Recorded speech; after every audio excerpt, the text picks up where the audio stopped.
जी बिस्मिल्लाहिर्रहमानिर्रहीम। हम motivation and goals पढ़ रहे थे। इससे आगे चलते हैं हम। अच्छा जी, क्या है जी? ब्लॉगर्स मोटिवेशन, एक ब्लॉगर की मोटिवेशन बताई गई है इसमें। जैसे मैं आप ब्लॉगर की मोटिवेशन मीन वो किस पर्पस के थ्रू अपने ब्लॉग्स बना रहा है, किस पर्पस की वजह से वो अपनी ब्लॉगिंग कर रहा है। ब्लॉगिंग क्या होती है?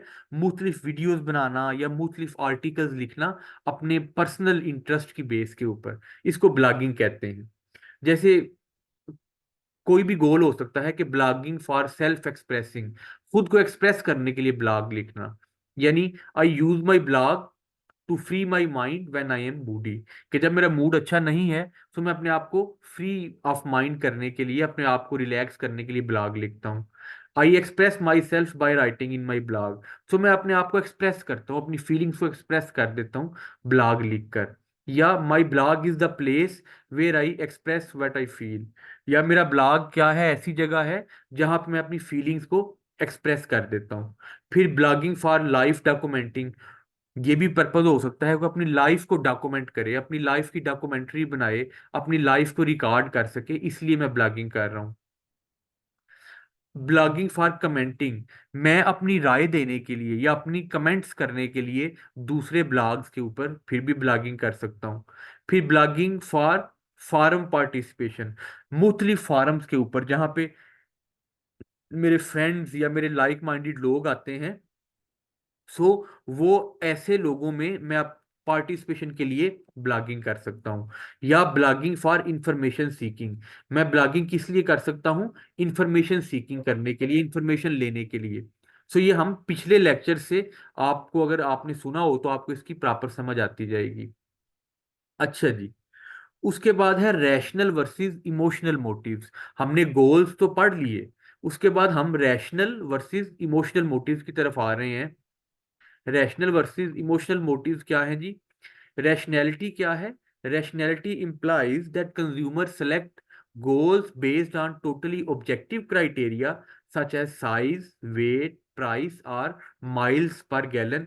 कि जो कंज्यूमर जो गोल सिलेक्ट कर रहे होते हैं वो बहुत रैशनल होके कर रहे होते हैं। कंज्यूमर एक क्राइटेरिया माइंड में सेट करते हैं, बड़ा एक ऑब्जेक्टिव सा क्राइटेरिया, जैसे किसी प्रोडक्ट का साइज, उसका वेट, उसकी प्राइस, और उसकी बेस के ऊपर अपने गोल सेट कर रहे होते हैं। ठीक है। सो रैशनैलिटी की बेस के ऊपर गोल सेट करना। दूसरा है इमोशनल मोटिव्स। इमोशनल मोटिव्स क्या है? Employ the selection of goals according to personal or subjective criteria, जिसमें आप अपने अपनी लाइकिंग डिसलाइकिंग, अपनी इमोशंस जिसमें आपके अंदर गोल्स को सिलेक्ट करने में आ जाती हैं, वो इमोशनल क्राइटेरिया होती हैं गोल्स का।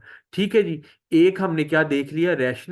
रैशनैलिटी, जिसमें ऑब्जेक्टिव होता है कंज्यूमर, प्रॉपर वो सारे उसकी प्राइसेस को देख के, साइज को देख के, क्वालिटीज को देख के कोई गोल सेलेक्ट करता है। दूसरा इमोशनल, इमोशनल में क्या हमने देखा?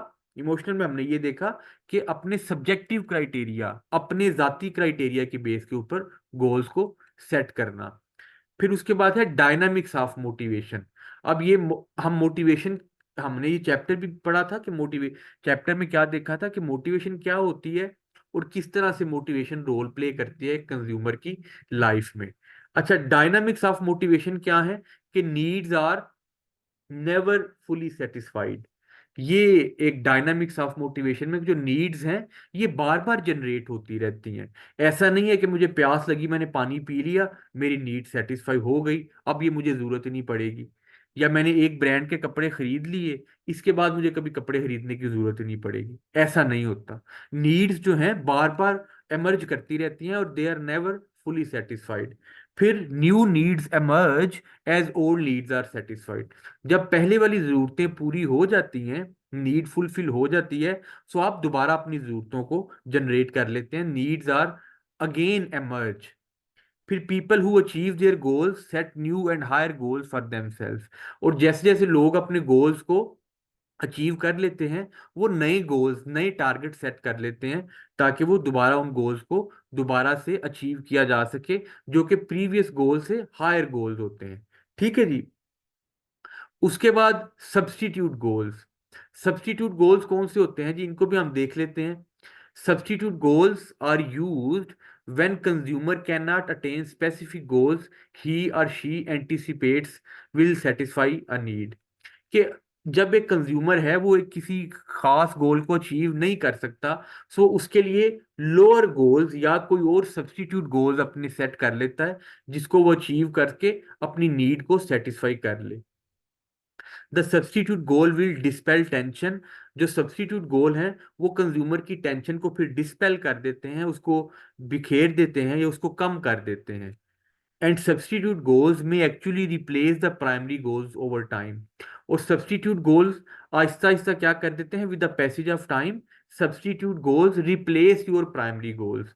वो अपने आपके प्राइमरी गोल्स को भी रिप्लेस कर देते हैं। सो सब्स्टिट्यूट गोल्स कौन से गोल्स हैं कि जब एक कंज्यूमर कोई स्पेसिफिक गोल अचीव नहीं कर सकता तो वो अपने सब्स्टिट्यूट गोल्स की तरफ चला जाता है। ठीक है जी, आगे चलते हैं जी। आगे है टॉपिक फ्रस्ट्रेशन का। ये भी बेसिकली मोटिवेशन से रिलेटेड हमारा टॉपिक है, सो ये सारी टर्म्स उसमें बार बार आएंगी। फ्रस्ट्रेशन क्या है? फेलियर टू अचीव अ गोल में रिजल्ट इन फ्रस्ट्रेशन। जब एक कंज्यूमर अपने स्पेसिफिक गोल्स को या इवन के अपने सब्स्टिट्यूट गोल्स को when he is unable to achieve his goals, he goes into the state of frustration. ठीक है जी। Some adopt, other adopt defence mechanism to protect their ego. Some adept का मतलब है कि वो अपने गोल्स में चेंजेस कर लेते हैं, और अडॉप्ट का मतलब है किसी न्यू चीज को अडॉप्ट कर लेना, न्यू गोल सेट कर लेना, ताकि वो अपनी ईगो को हर्ट होने से बचा सके। ठीक है जी। अब ये डिफेंस मैकेनिज्म है, इसमें कंज्यूमर्स क्या करता है, अपनी ईगो को हर्ट होने से बचाने के लिए aggression, rationalization, regression and withdrawal. अब ये फ्रस्ट्रेशन में ये चारों कंसेप्ट बहुत अहम है, इनको हम पढ़ लेते हैं। एग्रेशन क्या है? In response to frustration individual में resort to aggressive behaviour in attempting to protect their self esteem. अब कंज्यूमर एग्रेसिव बिहेवियर समटाइम अपना लेता है ताकि वो अपनी ईगो को हर्ट होने से बचा सके, अपनी सेल्फ एस्टीम को वो बचा सके। ठीक है जी, सेल्फ एस्टीम को बचा सके। The tennis pro who slams his tennis racket to the ground when disappointed with his game, or the baseball player who physically intimidates an umpire for his call, are examples of such conduct. So consumer by cards of companies or stores. जैसे मिसाल यहाँ पे वो दे रहा है कि frustration के अंदर अगर एक टेनिस प्लेयर की परफॉर्मेंस अच्छी नहीं होती तो वो अपना टेनिस रैकेट जमीन पे मार के तोड़ देता है। या दूसरी इसमें मिसाल इसने कहा कि एक बेसबॉल का जो प्लेयर है वो किसको धमका रहा है, बुली कर रहा है अंपायर को, कि उसने उसको आउट क्यों दिया। तो ऐसे रवैये को आप एग्रेशन के थ्रू भी शो कर रहे होते हैं, बेसिकली फ्रस्ट्रेशन को। सो कंज्यूमर क्या करते हैं, consumer boycott of the companies or stores. So consumer different companies या डिफरेंट स्टोर्स का बायकॉट कर देते हैं। फिर दूसरी इसमें कैटेगरी है रैशनलाइजेशन। रैशनलाइजेशन क्या है कि people sometimes resolve frustration bye inventing plausible reasons for being unable to attain their goals. For example, not having enough time to practice, or deciding that the goal is not really worth pursuing. For example, how important is it to achieve high bowling score? अब इसमें consumer एक थोड़ा सा rational हो जाता है, वो अपनी फ्रस्ट्रेशन को इस तरह से करता है कि वो कहता है कि ये गोल अचीव करना इतना इम्पॉर्टेंट है ही नहीं था, या मुझे प्रैक्टिस का टाइम ही नहीं मिला, मुझे कम टाइम प्रैक्टिस मैंने की और इस वजह से ये गोल इतना वर्थ है ही नहीं था, या मुझे कम प्रैक्टिस की वजह से मैं गोल अचीव नहीं कर सका। कोई बात नहीं, प्रैक्टिस ज्यादा करूंगा तो दोबारा से अपना हाई स्कोर अचीव कर लूंगा। सो ये रैशनलाइजेशन अप्रोच है फ्रस्ट्रेशन को डील करने के लिए। फिर है रिग्रेशन। रिग्रेशन क्या है? An individual may react to frustrating situation with childish or immature behavior. A shopper attending a bargain sale, for example, may fight over merchandise and even rip a garment that another shopper will not relinquish rather than allow the other persons to have it. Regression क्या है कि यहाँ पे एक individual react कर रहा है बड़ा एक इमेच्योर बिहेवियर, कि फॉर एग्जांपल आपको कपड़ा पसंद नहीं आया तो आपने उस कपड़े को ही फाड़ दिया, आपने कहा अगर मैं नहीं ले सकता तो कोई भी नहीं ले सकता, या ना ही मैं खेलूंगा ना मैं खेलने दूंगा। ठीक है जी। सो इस तरह का बिहेवियर रिग्रेशन में आ जाता है। फिर आखिरी है विड्रॉल। फ्रस्ट्रेशन में be resolve by simply withdrawing from the situation. Sometime आप फ्रस्ट्रेशन को इस तरह भी डील कर रहे होते हैं कि आप उस सिचुएशन से खुद को निकाल लेते हैं, खुद को सेपरेट कर लेते हैं। फॉर इंस्टेंस, अब ये मिसाल दे रहा है, a person who has difficulty achieving officer status in the organization may decide he can use his time more constructively in other activities and simply quit the organization।